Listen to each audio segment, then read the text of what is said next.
Edmonds today. Good morning, good afternoon to everyone, and thank you for joining us. I'm greeting you from Brooklyn, New York, and June Edmonds is in LA and in her studio where she is hosting us for this talk. And I'm just going to say a few words to introduce this project and our talk today before we hand over to June and begin the talk.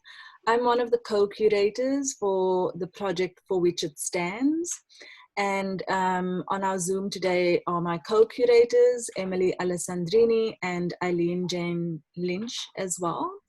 And we all welcome you, and the project is really an evolving curatorial project that is taking place online as well as offsite, dealing with the American flag and its symbolism and the issues that it provokes for artists and all of us, but the ways in which artists are using that symbol and icon to really address topics that are wide-ranging but critical to our ideas of democracy and Americanness and our sense of belonging to this national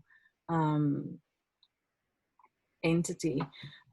So we've been presenting a diverse range of perspectives over the past month, and we will continue to do so in the next month, where each week we feature a new artist.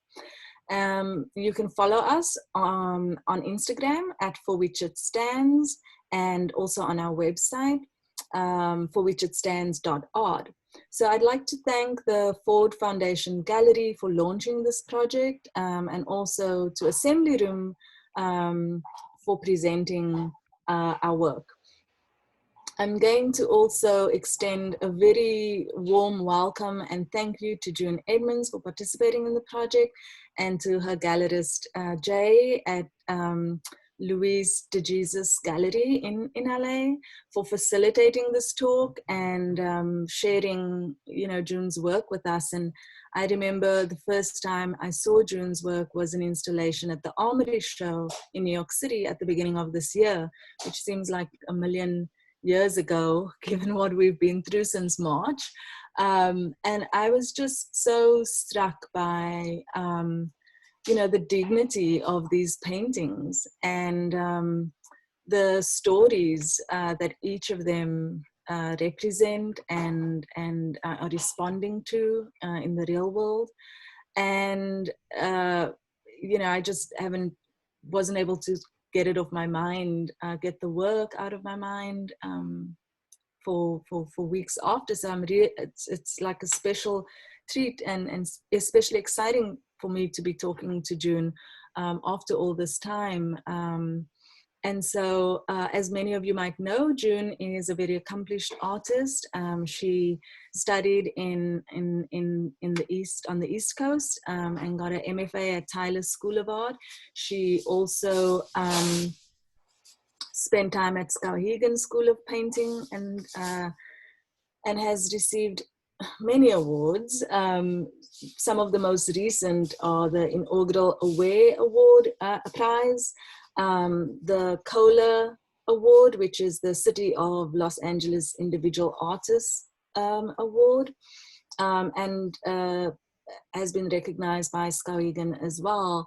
And so we are extremely fortunate to have her here with us this afternoon to share her work and her experiences as a painter and as a woman today. So without further ado, June, welcome and thank you for being here.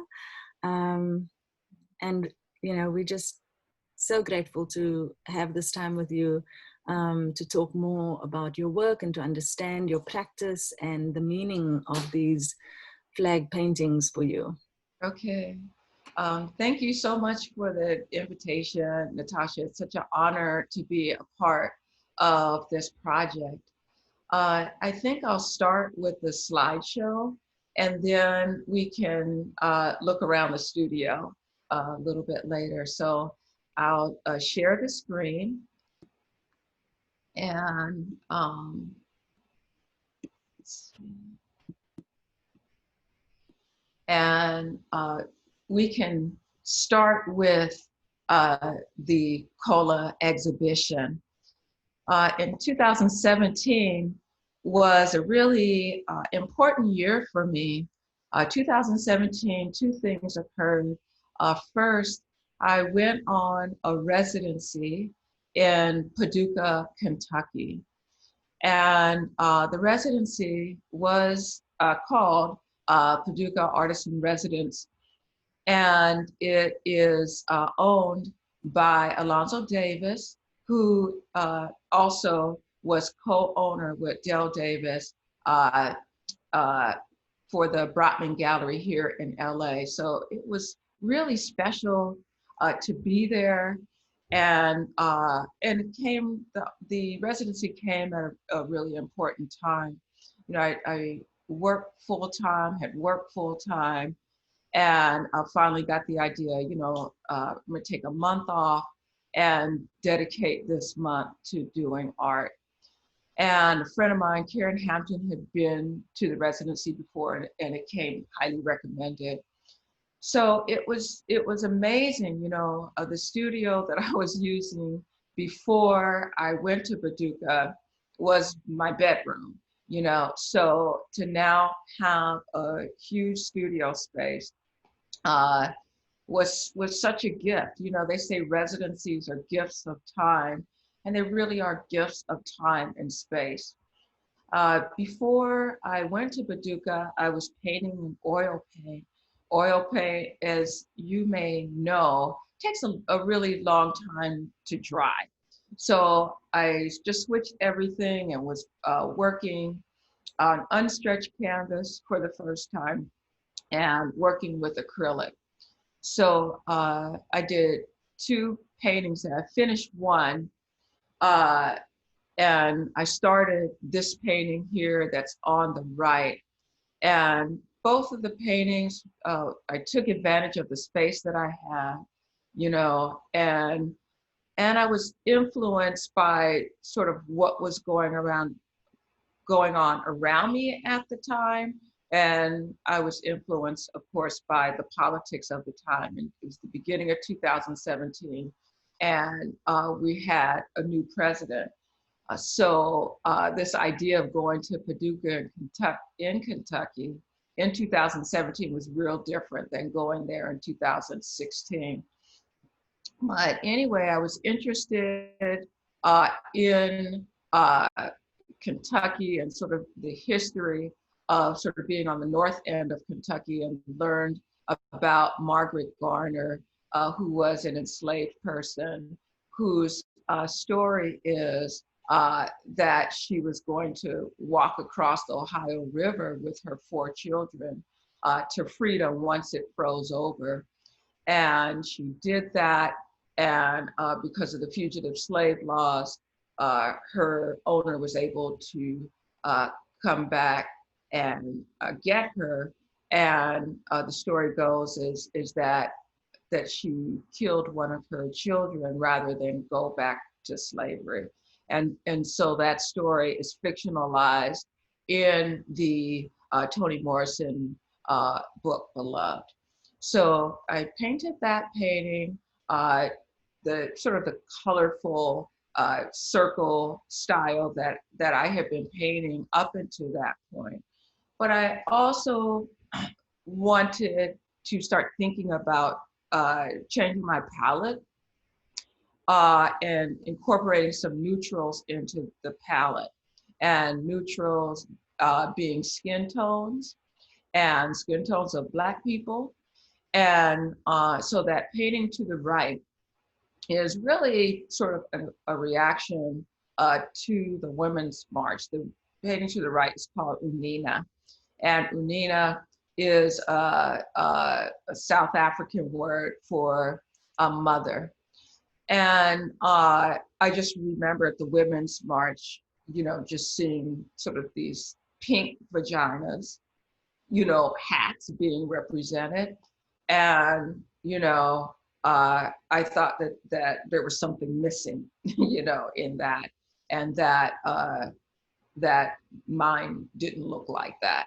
So that is sort of the idea. And I wanted the painting to be really large and sort of define sort of the African motherhood, that sort of comes before, uh, all motherhood, when you think about, where life began.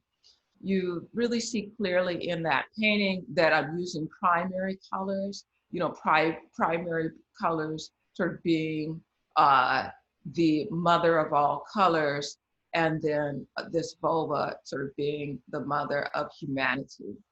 So, so that's how that color came into the palette. And so also when I was there, and this is another shot of the Barnstone show, and these paintings, I'm working with primary colors, and sort of the idea of using primary colors, in browns, in palette, came with the painting that you see on the right. And that painting was actually an idea that I had that I never submitted to an exhibition that was at the same venue, which was the Municipal Art Gallery. And Isabel Luterot had a show that she was curating called Skin. And so this was what I painted, but I didn't finish it on time or something, and I never submitted it. So the idea of using primary colors for skin tones really started then, and that was the year before, in 2016. That's when that was painted. And you'll notice in the middle is a flag, and that's the first flag that I painted. And after I got the grant, I was able, that grant is such a blessing, to us LA artists, because it comes with $10,000. And so with that money, I was able to get a studio. So I had a studio on the first time in a long time. I had one before. And I had this dream, during the time I was painting for that show. And that dream was these flags, and they were all black. Somehow I knew they were flags. They were draped and sort of exhausted looking, if you will. And I thought, wow, this is an interesting idea. I don't really know how this fits into what I'm doing right now. So I painted this flag, which is very different than what I was dreaming. And so I just painted the flag. I said, well, the idea of this flag being in skin tones that I'm working with anyway, and sort of this red, white, and blue is very similar to red and yellow and blue. So the idea really meshes, actually, and fits into this body of work, I thought. So that is how that flag series started. All right, so and so we'll go into the flags. This is a flag that was in the exhibit at Luis de Jesus, Los Angeles in 2019, called Allegiances and Convictions and Allegiances. And so I titled this New Glory Flag, and you'll see a range of skin tones in this one. And I just wanted to redefine the flag. you see the flag used, and I say used, in different contexts. It just has these different meanings. So we know when we see the flag, you know, you guys might have images of the debate, you know, that was 2 nights ago. You know, you see a flag on one person's lapel and you see a flag on another person's lapel. And we all know, you know, that it has a totally different meanings. So, so my painting the flag is to sort of reappropriate the meaning, and to do that as staunchly as it's appropriated, you know, on a side that is radically racist. So so thus the title. We're going to put some new glory on this flag. Um, And this is an installation of sort of the flags as I first envisioned them at Luis de Jesus, Los Angeles. Um, so these flags are painted very differently than really that I've painted before, and different than what I was doing for that series. And we'll see more from the series after this, but this is really how I envision them. And so these are raw canvas, really lightweight, you know, raw canvas painted on with uh, with dark colors, almost to black. But, you know, if you look closely, you'll see that there's reddish browns and yellowish browns and blue neutrals, bluish browns, if you will. And they're spray painted with black on the back. And so some, you know, when you see that up close, you see the texture is kind of interesting on these. So I dedicate these to uh, the enslaved Black folks, you know, that believed in a democracy, you know, that was promised but didn't exist anywhere, you know, and so it's beyond remarkable that slavery at this time produced these people that believed in an America that hadn't existed yet, but did understand was an ideal that that was sort of the profession of a goal. And so Carney, the title of this is Carney and the 54th. William H. Carney did fight in the Civil War, and the story goes is that this battle that actually was depicted in the movie Glory, starring Denzel Washington. So this battle that took place was at Fort Sumter, and it was a very, very difficult battle, and the Confederacy had a stronghold at this place. But the bravery of the 54th, which was an all-Black regiment,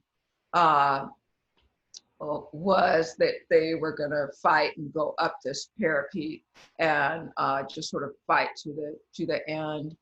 And so that's what they did, and they lost a bunch of soldiers. But William H. Carney, when the flag bearer got shot and fell to the ground, it's told that William H. Carney picked up the flag and held it and didn't let the flag hit the ground, and held it all the way back. And he was injured and shot, but held it and didn't let the flag hit the ground until he got back to Union lines. So late in his life, he did get a Medal of Honor for that action.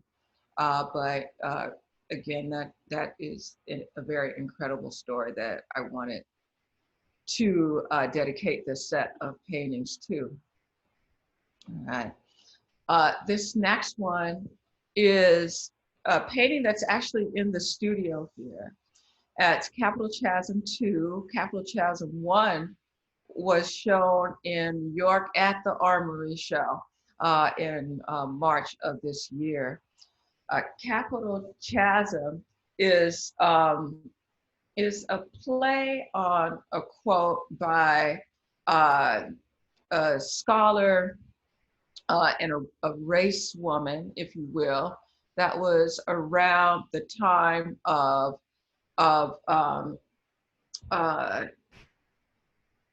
W.E.B. Du Bois, and was a contemporary to him.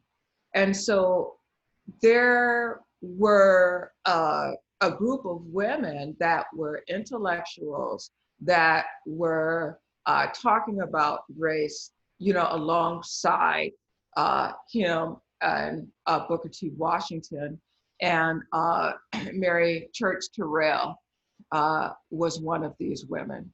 Ida B. Wells was as well. So she was a contemporary of Ida B. Wells. And so the quote that these words come from is talking about sort of this thing that is going on in Washington, and sort of this democracy that is professing, and this chasm between sort of the profession and what is going on in daily Black life. So she was also, Mary Church Terrell was also an abolitionist, and she traveled the world talking about American life for Black people. Throughout her life, she was a teacher as well, and a speaker. And one of the things that she said that I kind of learned later, I sort of take on as how I paint and what painting means to me. So she says that what she does is sort of an organized agitation, or sort of an organized anxiety. So me as a Black woman, sort of dealing with the anxiety of day-to-day life, sort of organizing this sort of in this painting. People talk about the steadiness of the movements, which it really is. It really does sort of organize my own anxiety. So those are words from Mary Church Terrell, in the early part of the 20th century. Okay, this other piece, this is in the studio as well, still saying her name. So I'm happy that I don't have to say her name for this group to know who this is about, but we're still saying her name, and her name is Breonna Taylor, and all of the other names. So, I just feel like we will be hanging this flag,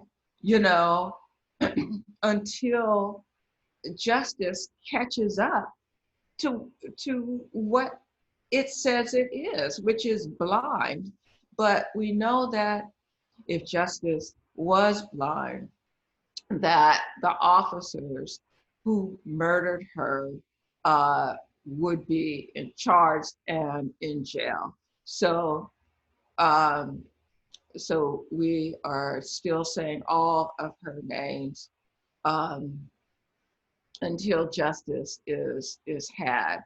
And I just really admire the people that are on the streets that still believe that justice can be had, because we're in a time where so many people are losing faith. So many people still aren't voting, even though they might not say that they're not voting. And so many people are saying that they are leaving this country. So especially, if the election goes a certain direction. So sort of faith in this democracy is always an issue in this country. Is the democracy project working or not? Is constantly being questioned. And this painting is in the show that's at Luis de Jesus Gallery right now. It's titled Silence, and it's kind of a response to still saying her name. And actually, I painted this in the spring, the beginning of the pandemic, and sort of the beginning of the uprisings that were triggered by the George Floyd death, murder, and the Breonna Taylor murder. And it was a response to how silence about things and happenings like this, how it feels to me. I don't know how it feels to other people, but how it feels to me. Like, I just remember back when Trayvon Martin was killed and sort of going to a work meeting, and it's just kind of business as usual. And you're just kind of looking around. It's like, is anybody feeling that this young boy was hunted down and murdered in the street? Nobody, so it's sort of my response to sort of dealing with this silence that actually isn't silence, and this silence that that if used, it's sort of this assumption of innocence.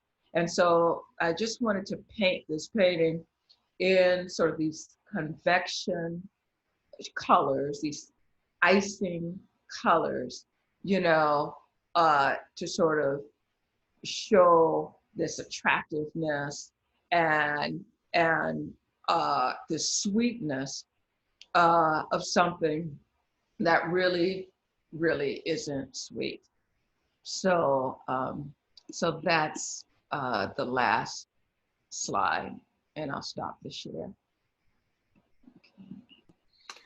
Thank you so much, June. That was just so amazing to, get into each of these works and to follow your sort of discovery of that path in your practice through these flag works, to speak about these very specific cases, but also this broader question about the democratic project, and whether it works or not, and who it serves and who it doesn't. But also to speak about, Black oppression, and historically and in the present, and that, even in the midst of such oppression, we believe in the values of freedom and democracy and justice and equality, etc. And so it was just really striking to hear you articulate how you encounter these moments in our past and in our present. It's also very exciting for us because you are showing us work that hasn't been seen before. And so the works in your studio behind you, Capital Chasm, Still Saying Her Name, these are new works that you haven't shown yet. And so that's also really exciting to us. Would you like to show us your studio now, and maybe we can zoom in a little bit on the works that are in the studio? Okay. If you can. I can do a slow pan first, Sure. and maybe I'll do a speaker view and spotlight, and then we'll be able to see a little bit better. Mm-hmm. Okay. So the light is giving a glare, but this one right here is the capital chasm. Mm-hmm. Okay. And that one over there, maybe I should get up and move this. Might be a little bit better. This is kind of how the paintings start. You know, they start with sort of a flat paint. I use a very liquid paint, some Nova color, and then I go on and put the thicker paint on top. So I have another painting here that I'm finishing off, and a small study over there. Again, that one is capital chasm. I didn't show a slide of this one. Mm-hmm. Okay. The one on the right. Yeah, that big giant one. And then this one over here is the still saying her name painting. Okay. And then, you know, I have some other paintings. This is a older painting, but I keep it in the studio. This one I haven't shown, an abstract that I recently finished. Okay. Mm-hmm. And an underpainting and a study and another work in progress. Mm-hmm. So, and I won't show you the messy part. Well, as the saying goes, you can't create without making a bit of a mess. So this is painting up close. Okay. All right. Yeah, it was really interesting to learn that, you know, to learn about, even though you'd already started this process, that by the time you get to capital chasm, that the organized anxiety that Mary Church Terrell talks about, that you actually kind of see that as, yeah, that's sort of what I've been doing here, you know, and that across time you can have that sort of like moment and connection, right? Across time, where you just kind of have this moment of enlightenment and insight that, yes, that is just such a perfect way of describing this practice that is slow and methodical and, you know, precise. And as you said, that the movements are so steady within the paintings themselves, and that is, as a practice, a way of taming that. Can you say something about your experience with the Confederate flag? Because in silence, one sort of sees the ghost of the Confederate flag. Yes, yeah. So, you know, I kind of think that seeing sort of a huge Confederate flag in the South is what sort of triggered sort of the dream of a flag in the first place. Mm-hmm. And so when I was in Kentucky, I was traveling to Memphis. You know, I was taking a road trip to Memphis, and so the freeways in the South, or at least the back roads, if you will, of Kentucky, are very different than Los Angeles. You know, if you're on the freeway in Los Angeles, you don't really see the neighborhood. You're above everything. You know, it's isolated, but it wasn't that way when I was traveling to Memphis. And at one point, you know, when we were on the highway, you know, there were some houses on top of a hill, and one of the houses had a Confederate flag, you know, flying in front of it, sort of as big as my studio wall. And I'd never seen that before. I mean, I knew about it. You know, my sister lives in the South. You know, she tells me about the trucks and that kind of thing. But I had never seen it before, and so it was very scary to me. And so I thought, you know, this is a place that we can't get a flat tire. You know, so it seemed like a dangerous place. Yeah. Yeah, and that it still exists and and is out there and speaks to, you know, a particular group and ideology and values too. Yes. Um, Yeah, probably so even more so now. um, we please, if anyone has questions, please feel free to type them in the chat, and we'll just, you know, collate them all. And I will ask June about your questions. Um, and we've got some comments. Emily Alessandrini said that it's very interesting that Jasper Johns was also inspired to make his flag work after a dream.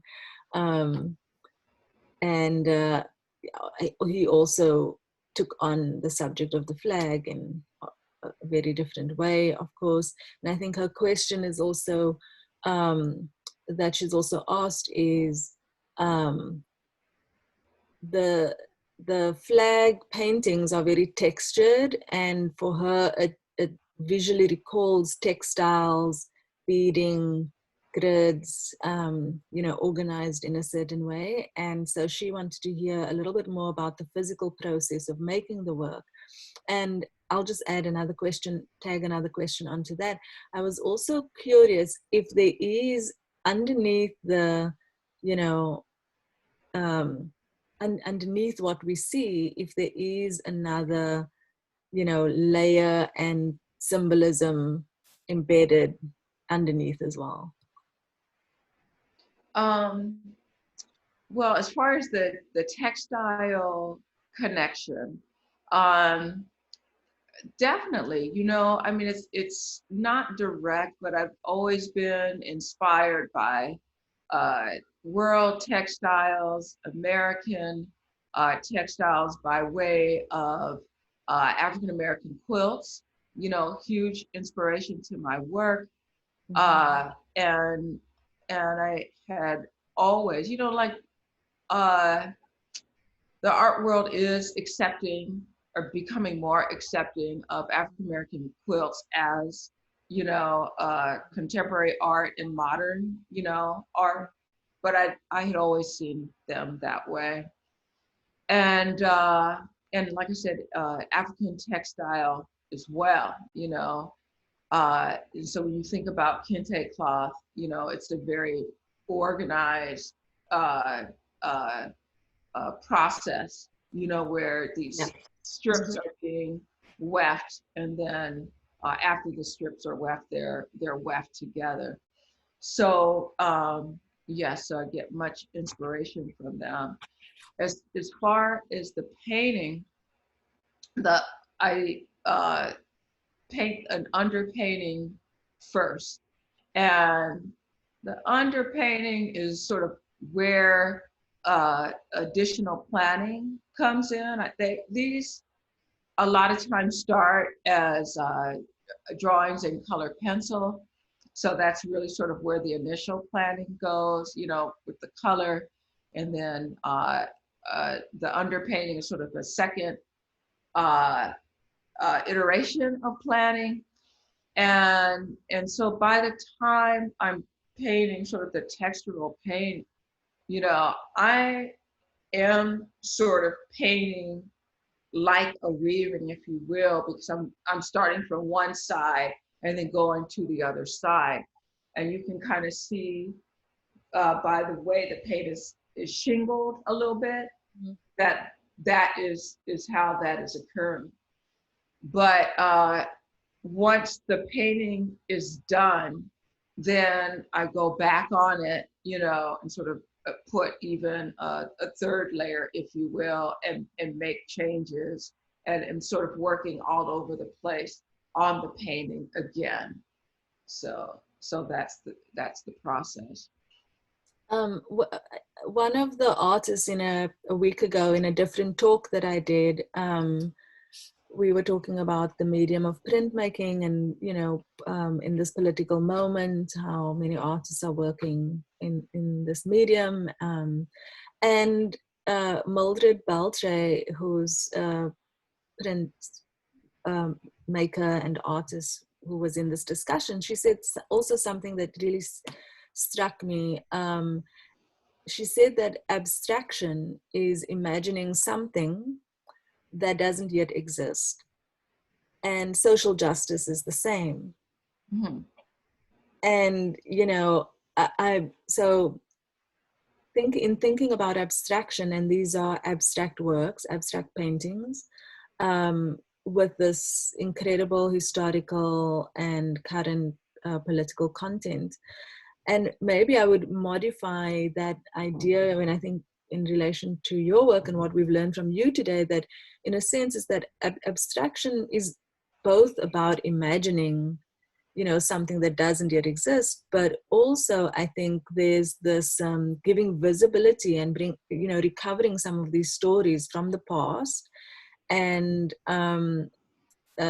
so that they remain present and with us in the present as well.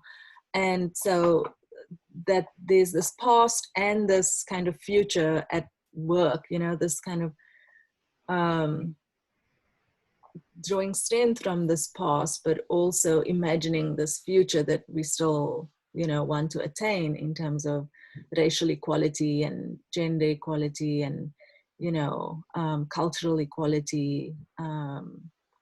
And so I wonder for you, you know, coming as an abstract artist is one way to, I mean, there are many ways to describe, you know, what you do, but I wonder what the meaning of abstraction is for you, you know. Well, I love that definition that the artist that you're speaking of you said last week, that abstraction and social justice have these things in common and have these goals in common. And that is to create this thing that doesn't exist yet. So abstraction is a lot of freedom for me. You know, there are ways that I want to use color that I hadn't been able to use color, or at least I couldn't find a way, you know, at the time when I was doing figurative work. So it's really this freedom. It's just having this white space, which is the canvas or paper, and uh, being able with no limit to get your idea down, whether it be a color idea or idea about a certain issue. It's just sort of a freedom of a way that you can approach it. So I am attracted to being able to use color very freely, and in using paint in a certain way freely.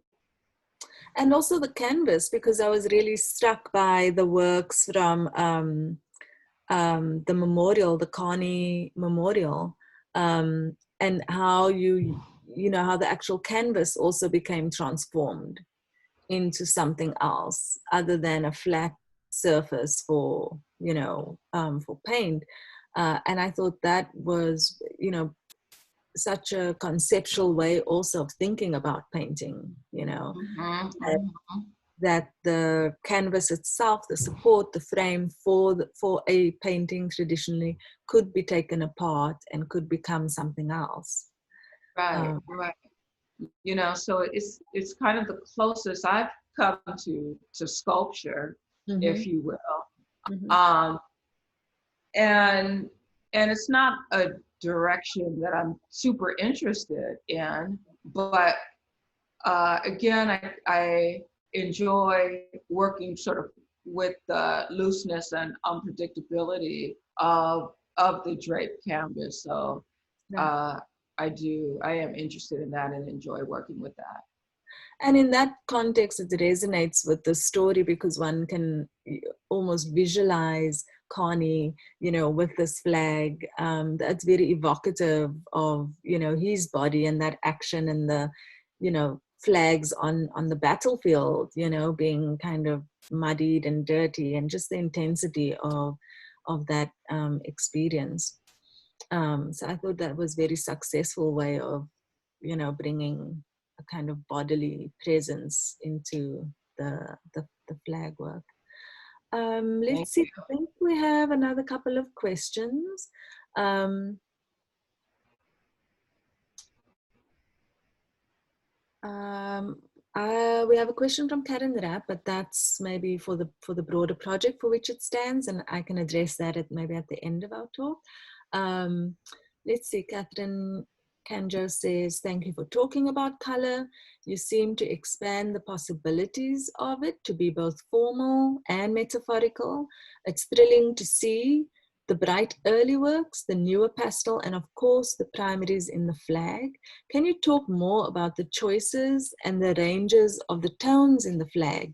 There is so much variety and beauty. Thank you. Thank you very much. Well, the tones in the flag are brown skin tones, black skin tones. And what I enjoy that they convey is something that I have, and I know other people have, just love and adore about black skin tones. And it's the richness of it and the life in it and the love in it and that kind of thing. So when you're a child, you are not taught that about your skin tone, maybe from your classmates or from the media. You're taught this opposite thing. So, uh, so in my maturity, as a young person, sort of that love and appreciation for brown skin tones is a beautiful awakening sort of experience, and so I find it wonderful and interesting that the dark palette in these paintings sort of uh, sort of bring alive a very similar reaction, that people are also sort of responding to sort of these dark tones and colors. Uh, a, a decade or so ago, really maybe 2 decades ago, I did these drawings that were charcoal that were all black. And sort of the responses that I was getting from those drawings, that were abstract and sort of had very little context, maybe a little bit of a landscape feel to them, that people responded with either sort of love for these drawings or hate for these drawings. I mean, I had people come up to me in the gallery that I didn't know, asking me what's wrong with me. This is 20 years ago, for drawing these abstract paintings that were all black. What's wrong with you? Oh, and people saying, oh, these are so sad, or, and sort of having this opposite response, but sort of this response uh, that is taught, on how you are supposed to respond to Black. So, so I think that visual knowledge is evolving, you Mm. know, Mm-hmm. but number one, but number two, I think that these Blacks having some color in them, you know, is uh, creating a different reaction as well. So, mhm. No, and I think also because the color tones that you are using are so um, rich and complex as well, that there's such a, you know, range and such a layering and such a complexity to it. And there is this, you know, this richness that, you know, when you were just speaking, what came to mind was, you know, another sort of quote about Blackness and the Black imagination by Natasha Madden, who's an author, and she said, you know, there's nothing like the hug of Blackness, you know, and that comes from that sentiment comes from when you grow up with Black positivity in your family and in your community, and it's so special, you know, and it's something you have that's very special and very maybe you know, in a family context or community context or a church community, or just, you know, your girlfriends or whatever it is, but that, you know, a context that celebrates you for your Blackness, and there's such a richness and a complexity in that. And of course that is such a special place because outside in the world, you know, as you were saying, you encounter all these messages that um, all these messages and all these rules and all these laws that tell you, you know, you have no value, you know. Right. And And then so there's that standard of beauty, which is yeah, alive and well, you know. right, So, right. mhm. um, But I love that quote. yeah, Mhm. it's you know, I'm South African, and I was born and raised in South Africa, and I came to the US to study in my late 20s already. And you know, whenever I miss home, it's, you know, I miss being surrounded by that, you know, where you know, where your family and your community and, you know, you kind of all in it together, you know, especially in the South Yes. African context. um, but we also have a question from Adrian Devine about the new abstract paintings, the ones behind you, their composition and the inspiration and concepts that you were working with as you created these. Yes. So they, thank you, Adrian, for that question. They are sort of continuations of the paintings that I was doing a few years ago. You know, so I I'm still interested in that body of work. So the very first paintings that I showed were the abstractions that I did for Barnsdall. And so they're continuations of that. And so what I'm working with, I'm still working with the circle, but again, I'm focusing on sort of the intersection of the circle, that space in the intersection uh, in sacred geometry is called the vesica piscis. And so that area, uh, which, you know, I, in one of those paintings turned into a vulva, it is that shape. And what is said about that shape and its specialness is that it is the place of transitioning from sort of a physical plane to a spiritual plane and vice versa. So, so you will see that you'll see that shape in these.